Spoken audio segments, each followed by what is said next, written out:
So without wasting any time, let's look at some examples. As you've seen in that first question, they are telling you that a car started with this velocity 10 meters and achieved a velocity of 30 meters. So the velocity with which it started with becomes the initial velocity and we label it as u. Then the velocity it attains, or the velocity with which it is having after a given time interval, we call it a final velocity v. We label it as v. Then the time interval is 4 seconds and we are going to label it as t. So the first question they're asking us to find the acceleration of the car. So if we are to find the acceleration, we need to first know what do we already have. We have the initial velocity as 10 meters per second. We have the time as 4 seconds. We have the final velocity at 30 meters per second. So they are asking us to find the acceleration. So we are going to list all the 4 equations on the side and we choose which one has all these 4 parameters. So let's list our equations on a side. The first equation was v is equal to u plus at. The second was ut plus a half at squared. The third was v squared is equal to u squared plus 2ac. So look for the equation that has all these 4. Let's go to the first equation. It has v, it has u, it has a, and it also has t. So let's look at the second equation. The second equation has s, but since they are asking us for acceleration, we don't have s here.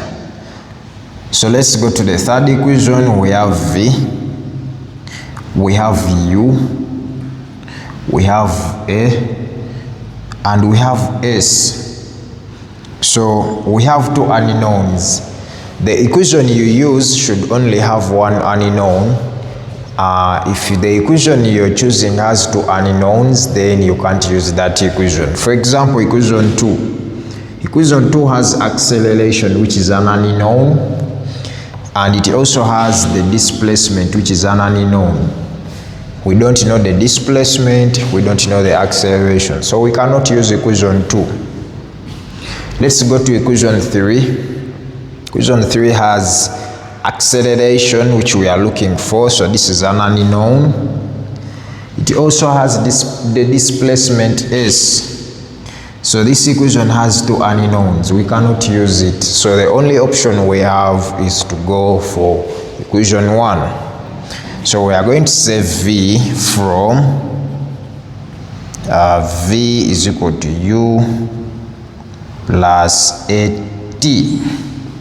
So our v is 30 meters, our u is 10 meters per second, and the acceleration we are looking for times the time, which is 4 seconds.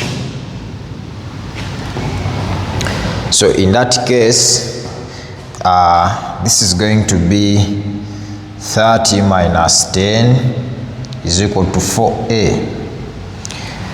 So this gives us 20a is equal to 4a. And when we go ahead to solve that, we are having 20 is equal to 4a. We divide it through by 4 and we have our acceleration as 5. You're supposed to put the units for acceleration, which is meters per second squared.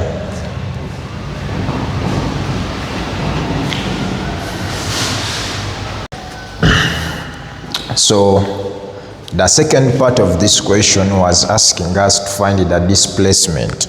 So let's check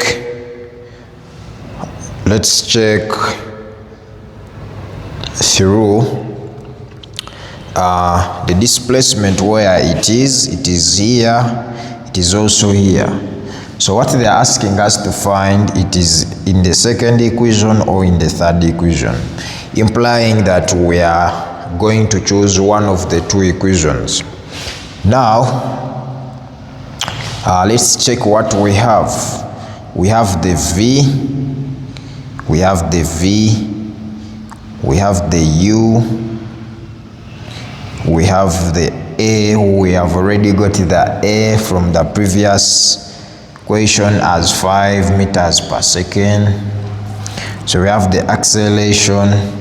So we can use this equation, or similarly we can use the second equation. Why? Because we have the initial velocity, we have the time, we have the acceleration from the previous equation, from the first equation, we have the time.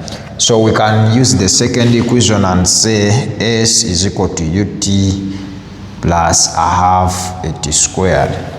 So our displacement becomes the initial velocity, which is at 10, times the time, which is 4, plus a half, times the acceleration we got, times t squared, which is 4 squared.